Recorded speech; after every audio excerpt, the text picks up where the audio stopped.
Bang! Neeves Knives, I'm Jared, and today we're going to check out 6 random knives.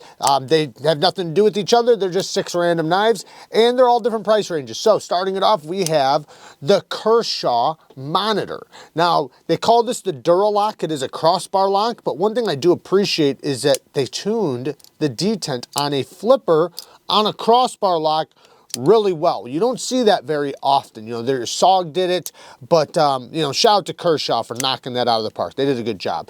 Beautiful drop point blade, D2 steel. These are about 54, 55 bucks.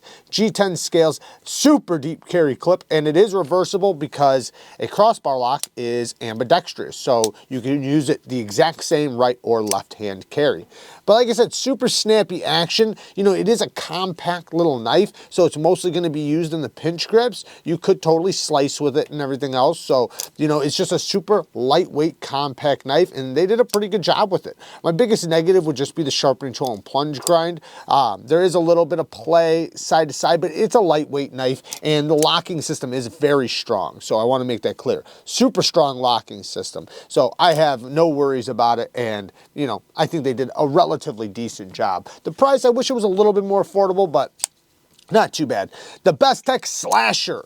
Now this one does have another crossbar lock, and again, ambidextrous. It has a deep carry clip that's reversible, inset with flat screws, so you can flip the clip over and it is left-handed, and it works the exact same. So they did a really good job as well on tuning the detent, making this a very solid opening knife. You can feel the resistance from, you know, the crossbar lock acting as a detent.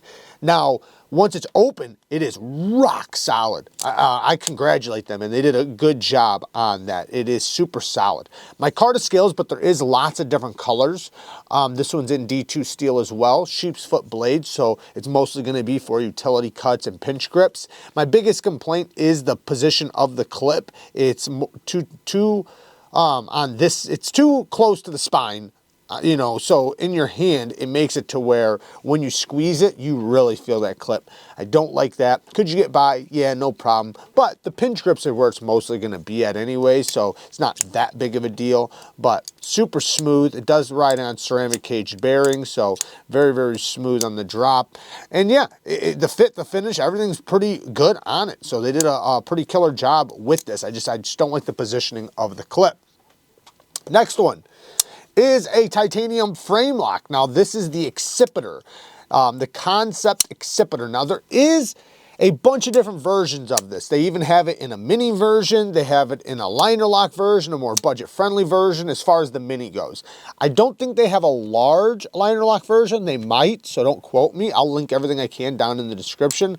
But this one in particular, titanium frame lock, S35 VM, beautiful drop point blade, extremely, extremely ergonomic. Now, you have to like front flippers for this one, but it is a front flipper that works very, very well. I can do all the little tricks with it very easily.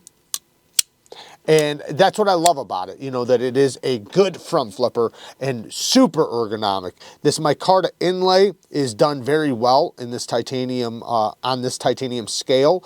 This side does not have the inlay. I know some people don't like that, but I will say they did a good job with it, and it does come in different versions as well. So there's carbon fiber options, I think Damascus versions, lots of different flavors with this one. Titanium milled pocket clip and back spacer. And I gotta say, you know, all in all, I've had this for a while. I've sharpened it, I've used it, and it has held up super, super well. It's still rock solid, it's still perfectly centered. The action's only gotten better, so it's definitely one I recommend if you're into front flipping action, you know. And what's cool is when you do use the front flipper, there's nothing in the way right here for you to choke up. Biggest complaint is sharpening tool and plunge grind. I do wish they would have did a little bit better job with that, because you will hit the plunge grind after the second sharpening. I've sharpened it one time, and you can see I haven't hit it barely yet, but it's definitely going to hit the second time. But anyways, I like it. KANSEPT ACCIPITER. The next one is a Buck. The Buck Sprint Pro Ops. Now there's a bunch of different versions of this. There's the Buck Sprint, there's a Sprint Classic. This one has S30V, with black micarta, but it also comes in brown micarta and possibly one other material as well. Like I said, there's a lot of different options with this, including different blade shapes and different styles, different price tags. This one's about 160 bucks for the S30V, but I believe they even have an S45VN version. Deep carry clip that is not I don't think it's reversible. No, it's not reversible. But one thing I got to say about this that they did really well is the action, because they put a detent nub in the liner lock instead of a detent ball. It's kind of like a Brian Nadeau detent, basically. So it has a detent nub, so it makes it to where this thing kicks like a horse when you actually deploy it. Now you can easily fail it like all detent nubs, but with little effort, it cranks out there. And you can easily do a push button very comfortably, or the light switch. It is a liner lock, good access to the liner, ball bearing pivot. So it is pretty smooth on the drop.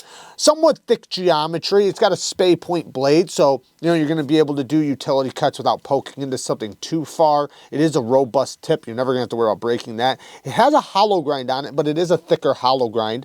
So, it's not going to be the best slicer in the world, but it will cut for most things. And, it's relatively tough. Super tough lockup. It is a liner lock, but man, they did a good job with the lock face geometry.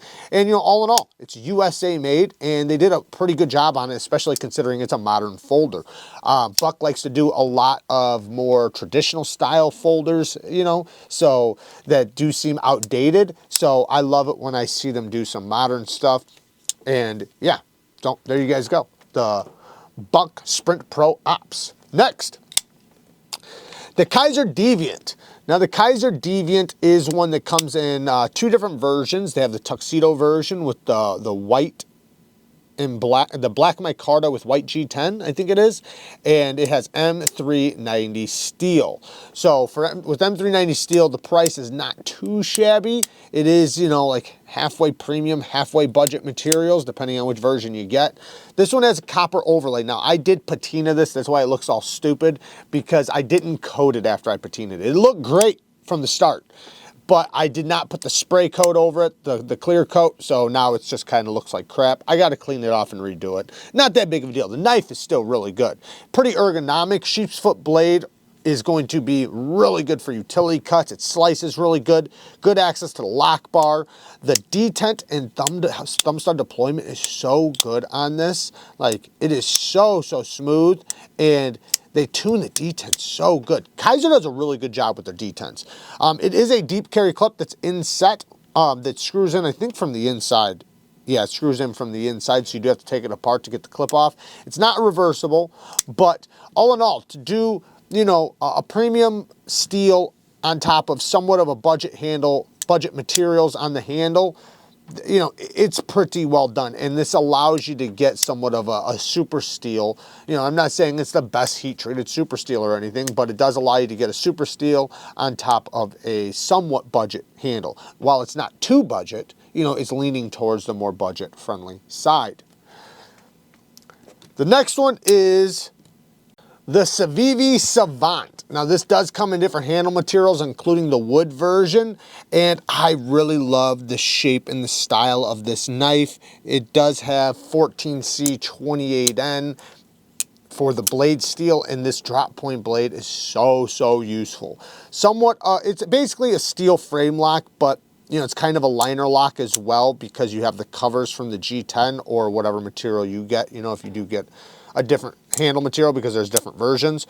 But super good action, nice comfortable flipper, snaps out really good, good access to the lock bar, very smooth on the drop. It is riding on ceramic cage bearings, and it has a beautiful sharpening tool and plunge grind. This is exactly how it should be done. You can see where they started it, ended it, left you a lot of life to sharpen off. Stone washed blade, and like I said, this thing is so wieldable. The way it fits in the hand, you can do great utility cuts, you can peel apples, you can slice with it, you can cut ropes. It's just, it's a fantastic EDC knife as far as use goes. Deep carry clip, not inset, but it does have flat screws, and it is reversible. And, I like the style of it. I like the look of it. I love how useful it is, man. This is such a useful little knife. And it's not little. It is definitely long, but it's sleek, slim, and slender. So, you know, I love it when a knife when you have so much control over the knife, you know, you feel like you're one with the knife, I guess, or whatever. Anyways, I personally like it. So there you guys go. Work hard, stay tough. Society's relying on you. Until next time, peace.